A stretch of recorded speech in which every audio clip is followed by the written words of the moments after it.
Mes frères bien-aimés, le Christ évoque plusieurs fois dans l'Évangile l'événement du jugement dernier. Mais c'est généralement plutôt sous la forme de paraboles ou par allusion. Et ici, et de manière assez unique, le Christ y fait allusion dans un style apocalyptique. Il prend des images, il prend des symboles pour parler d'événements futurs. Et la lecture de l'Évangile qu'on a entendu aujourd'hui a généralement cet effet de nous glacer légèrement le sang. Ça rappelle ce que nous dit la liturgie dans le Dies Irae de la liturgie des défunts. Jour de colère que ce jour-là, comme elle sera grande, la terreur quand le juge reviendra avec vigueur. Oui, d'une manière un peu étonnante, le Christ se plaît et décrit, vous voyez, la longueur de l'Évangile, avec pas mal de détails, ce qui se passera dans ces jours terribles. Lui qui d'habitude est si sobre quand il en parle, lui qui affirme que nul ne connaît ni le jour ni l'heure, même pas lui-même, même pas le Christ dans son humanité ne connaît ce jour-là, seul le Père dans sa divinité connaît ce jour-là, et pourtant il nous donne tout un tas d'indices, de détails qui annonceront ce jour-là, comme pour donner de la matière aux Paco-Rabanne de tous les temps et aux prophètes illuminés qui veulent prévoir exactement si ce sera en 2012 ou telle autre année que la fin des temps arrivera.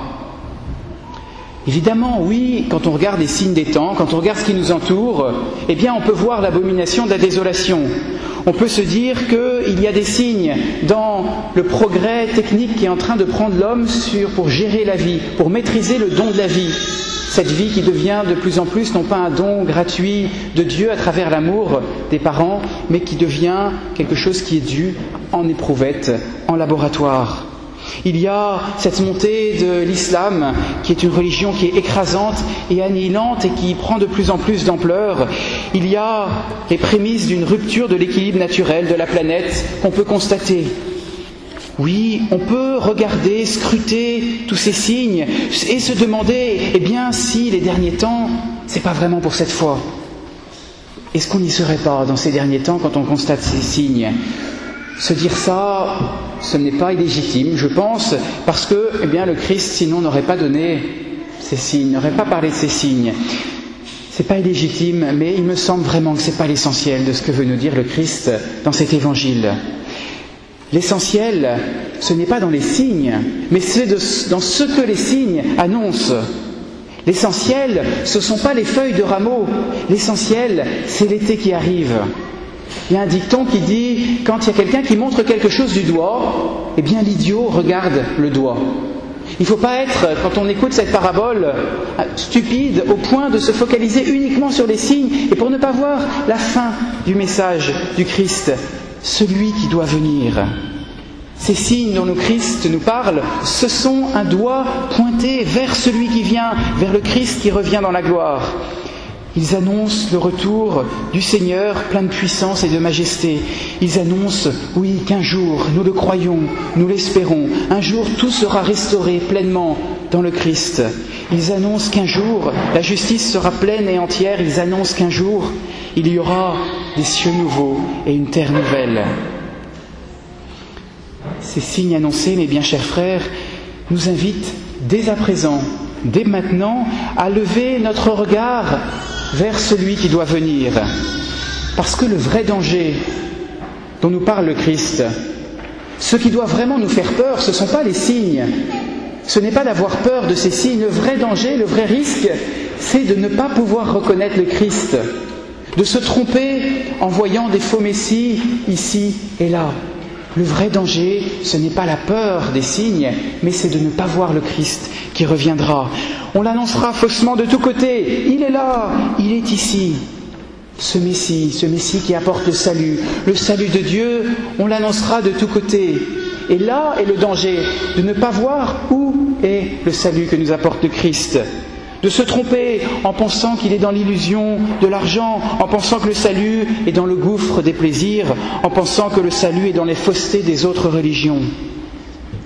Comment alors résister ?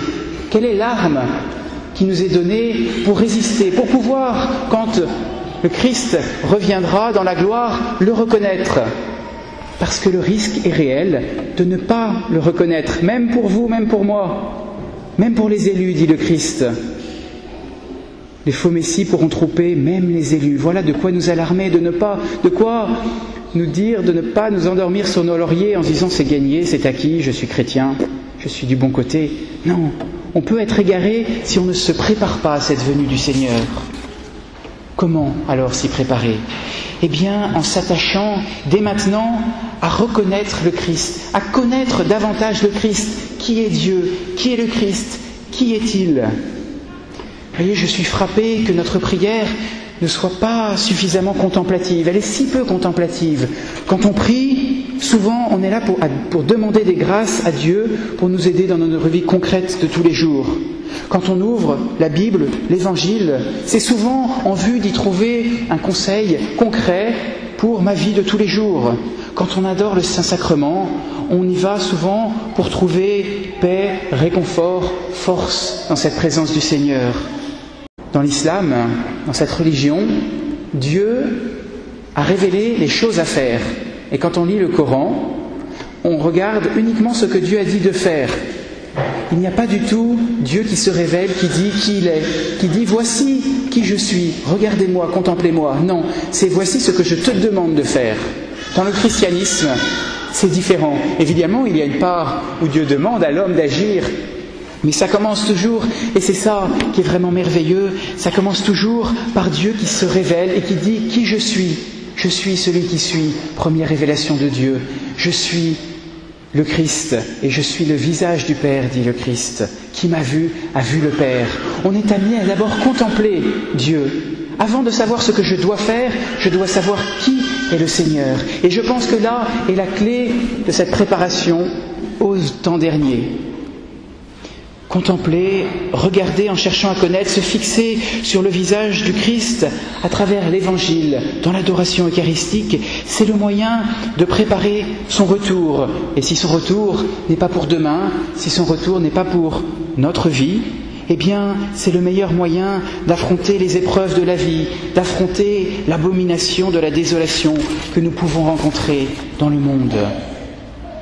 Contempler le visage du Christ aujourd'hui, c'est le moyen de préparer la parousie, qui sera le dernier acte de l'arrachement du péché, de l'arrachement du Christ qui a commencé à sa mort, qui finira ce jour-là, et qui, en ce jour-là, sera terrible parce que ce sera l'arrachement définitif, pour que nous vivions éternellement dans les cieux nouveaux et une terre nouvelle, sans ombre ni trouble au visage.